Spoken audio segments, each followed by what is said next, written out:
Greetings from inside Ugin's Labyrinth, coming into play off of Nadu's second trigger. My name is John from the NTG Thoughtcast, and this is Pack It In, where we're going to be opening up a booster pack and getting as many cards as we can into your commander decks. Today we have ourselves a play booster for Modern Horizons 3, because the third time has certainly never broken anything, ever. It's Modern Horizons, let's go! Modern Horizons 3, the third installment in the Modern Horizons, I guess, a franchise at this point, I suppose? A new, not even new at this point, right? Because, like, the first one has been a long number of years, 2019, I believe. New style, I suppose, of a type of booster pack that is released out and then directly inserted into a specific format. So as compared to being part of standard, these are just released right out into the public, and then unlike other supplementary products like Conspiracy or Battle Bond that were just for the Eternal formats, these ones were legal directly into the Modern format. And as not a Modern player, this doesn't really mean much to me, but these are fantastic for Commander's sake, because the types of inflated card design that is part of these here, and the types of things that we can open, there's tons of playability for every deck. So let's get started right into this pack immediately. Retrofitted Transmogrant, a black mana for a 1/1 artifact zombie that for 4 mana returns it from your graveyard to the battlefield tapped with 2+1/+1 counters on it. Really trying to be a reassembling skeleton. Synergies, I suppose, with being an artifact. It is a zombie, it comes back with counters. It's not awful, but certainly we have lots of better choices available as far as recursion pieces. But I suppose if you have nothing better to do with your mana, it is repeatable, so there you go. Got something you could do there, I suppose. Sarpadian? Yes, I'm going to say Sarpadian. Sarpadian Simulacrum. We have another artifact creature. Another red mana, 1/1 artifact creature, goblin with haste, that for 4 mana, sacrifice it, and it deals 4 damage to any target. Maybe this was a cycle? I'm actually not 100%, but super neat. Again, something else you can do with your mana into an artifact creature, this one directly taking down a creature. That's kind of cool. Sage of the Unknowable. 1 and a blue for a 0/4 human wizard that can tap to make a colorless, spend this mana only to cast a colorless spell or activate an ability. So similar to Power Stone mana, sort of. This one doesn't have the artifact restriction on it, but colorless matters was a huge, and is a huge part of this booster set, this draft environment, at least anyway. Eldrazi are pretty much playable across all of the colors, and a lot of fixing comes out available because certain varieties of those Eldrazi's need colorless mana specifically to either cast or do activated abilities that they have. So having that on deck on a 0/4 blocker on turn 2 is super. These are really, really nice. We enjoy these cards a lot. Horrific Assault.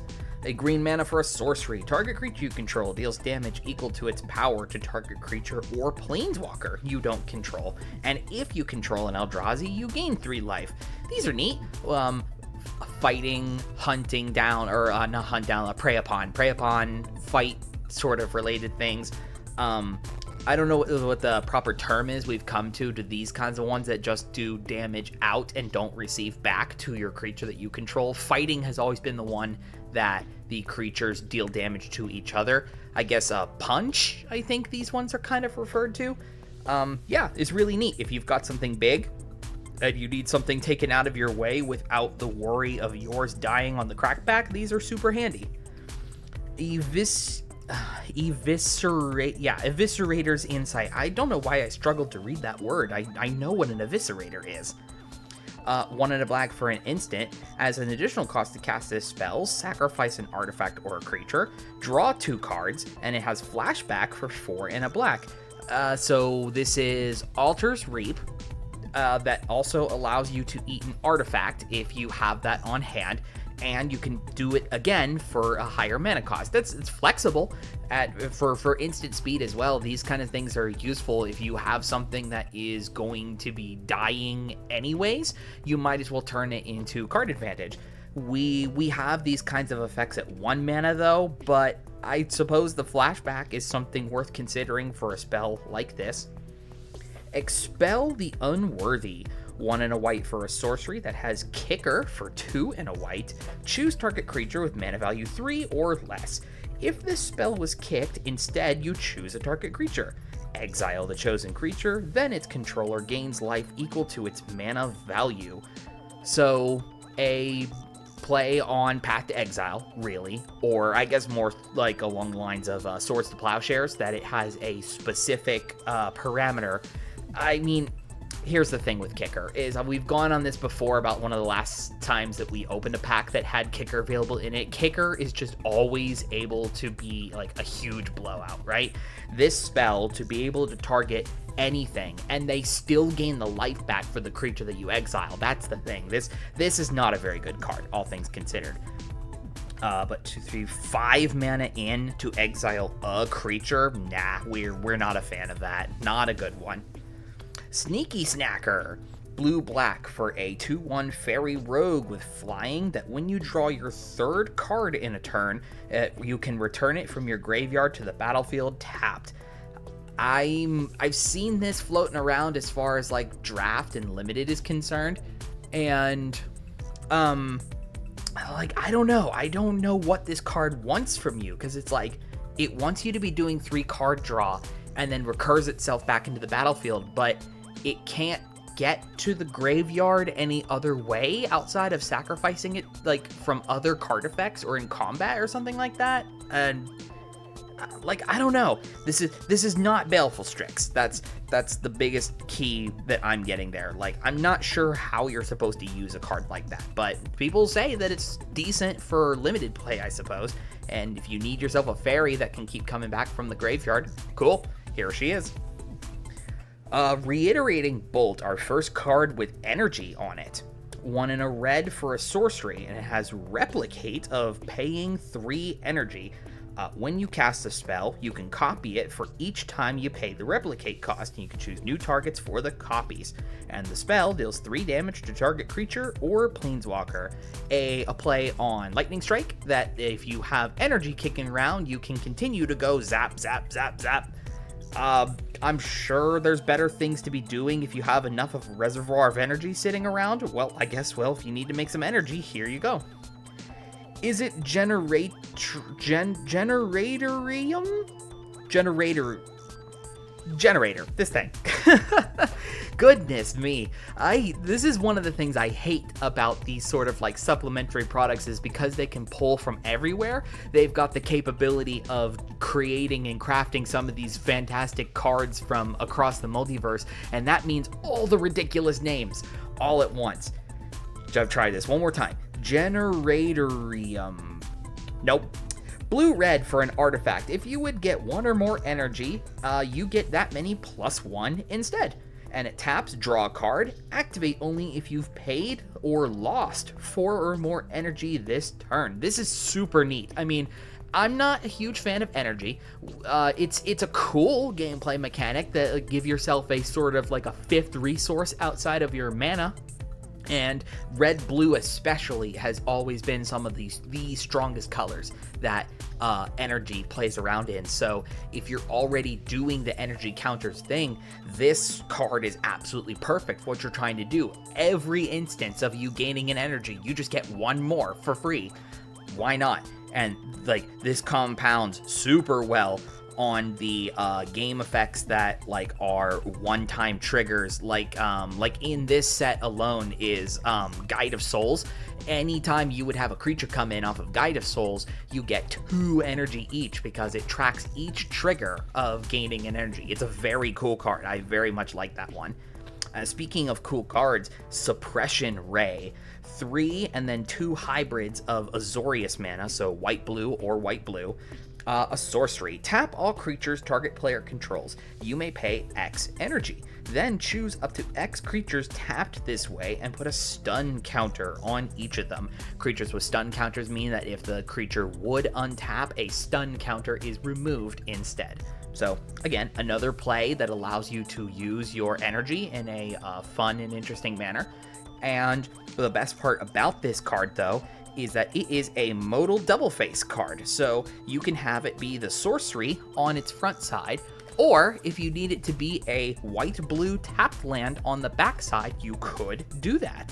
And these are really cool. We have seen modal double face lands before, but before this set, they have never been available in dual color cards. This set has a cycle, one each of modals like this one here that is in 2 colors, and then a variety of them in monocolor, that the monocolor ones you can pay 3 life to have them come in untapped. Those are superb card designs. As someone who is not a huge fan of double-sided cards because they don't play super well for casual, these are fantastic. You can have literal spells fill out your land slots for your decks if you need them to be. Just something extra for you to do, which in any other circumstances would just have been drawing a land otherwise. Very, very neat. One of my favorite aspects here about Modern Horizons, though, is these new to modern reprints. Then, especially I like watermarks. I love watermarks on cards, especially from these Horizons ones that they have the marks on them to show when the card was first printed, so you have an idea on where you could go and find copies of this card again if you ever need it. So in the case here of Nadir's Nightblade, we've got the watermark here from the original Commander Legends. 2 and a black for a 1/3 elf warrior. When a token you control leaves the battlefield, each opponent loses 1 life and you gain 1 life. So this means if a token of any kind is taken away from your battlefield, and that means either from combat if they're taking combat damage, or in the case of non-creature tokens, if you are sacrificing them or they're getting destroyed. So you sacrifice a treasure for mana, ping! You have a 1/1 spirit go under the bus as a chump blocker, ping! You have a board of soldiers and they are about to get wrathed from one of your opponents, ping, ping, ping, ping, ping! It's really good. I play one of these in Kambal Profiteering Mayor, because that is my tokens deck, and we are sacrificing and letting tokens go under the bus in that deck all the time. We have hit a rare in the pack here. It's just called 6. So this is the Treefolk companion, mount, partner, buddy. For Ren, the original Modern Horizons had the very first one, it had a planeswalker in it called Ren and 6, and this is the 6 of the Ren and 6 half. And you can actually see that represented here on this card because it does a ability that is reminiscent to the Planeswalker card that they originate from. So 6 is 2 and a green for a 2/4 legendary Treefolk with reach. When 6 attacks, you mill 3 cards. You may put a land card from among them into your hand, and as long as it's your turn, non-land permanent cards in your graveyard have Retrace. Retrace is a ability that cards can have that if you pay their costs to cast the spell and discard a land, you can recast that card from your graveyard. And if it's a if it is a spell instead of a permanent, it goes back to your graveyard again to just continue to retrace it. Retrace is a really, really cool mechanic that can turn, again, the idea of drawing dead off of drawing lands 6 allows you to turn any lands that you have drawn for that turn into cards that are already in your graveyard, and especially being able to give that to any non-land permanent. Just pitch a land, recast a creature that's in your graveyard. Pitch a land, recast a planeswalker. Pitch that land, recast a wrath. It's excuse me, why do I keep I'm stumbling over my words, excuse me. 6 is very cool. I like that a lot. We have a foil of Horrific Assault. We already had one of these in our pack today, so we're not going to go over that again. A foil Forest. Super neat. I actually haven't seen one of the... I haven't seen the basic frame in foil. I've seen a lot of foils of the Eldrazi versions, but not those ones. And a double-sided reminder card. Digging into this pack for cards that we can play, as it tends to go with this kind of show, anytime we open up a legendary creature, it's always worth talking about. Well, goodbye. That's the second time I've dropped him. I've dropped that off frame. You guys didn't get to see that. I don't know if 6 is good necessarily as a commander. Like, you could certainly build something really, really cool of, like, being able to with the knowledge, knowing if you were to build it as a commander, that once it's down in play, you've got retrace on your things from your graveyard. There's a very real and could be very interesting deck idea of, like, going mono green, like self-mill, and you've got a bunch of lands and a bunch of other things that either recur the lands from your graveyard again, and because, like, as you're pitching the lands, then you can get them back to your hand, some of them with 6, and then other effects that would allow you to, like, replay them from the graveyard while you're retracing spells to be sending more lands there. So, like, I'm sure there's something really, really fun you could do. 6, I think, is a better legendary creature that fits well in the 99 of existing land-based strategies, like especially if you're Golgari, or I know there's been a very popular, like, Abzan one coming up about recently with what's it called? The Necrobloom from this set as well. The Necrobloom, you guys all know that I play Thalia the Gitrog. That's also a very fun time there. So, yeah, if you're doing a sort of, like, lands graveyard related thing, I think 6 would make a very good include as part of the 99 of a deck like that, just allowing you extra value for doing the thing your deck is already trying to do. We talked about the Modal Double Face card as well, right? Like, being able to have a land essentially be a spell. It does kind of suck with this one we drew specifically that to get the most benefit off of it, you have to be doing energy, but I suppose you could be doing worse for 5. Like, these kinds of spells that they have lands on their other side, they kind of have to be higher costed to balance out the fact that it is land on the other side.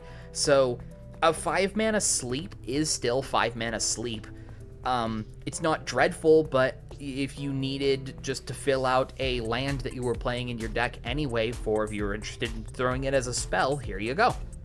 Outside of that, probably this Nadir's Nightblade and the I'm not trying to say that word again, right? Nightblade, benefiting you as your tokens die, and Generatorium, nope, I'm not trying that again.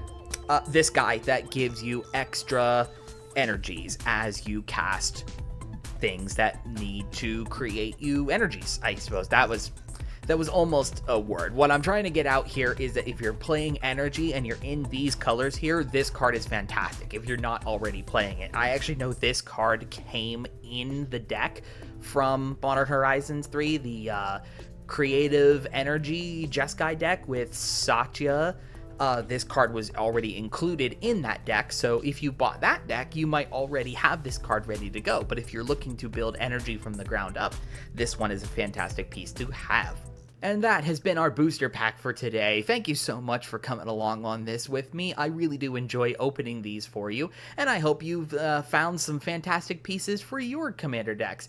Tell me what you would put into some of yours from this pack that we opened. I'd love to hear from you all, and I will see you all next time for the next episode of Pack It In.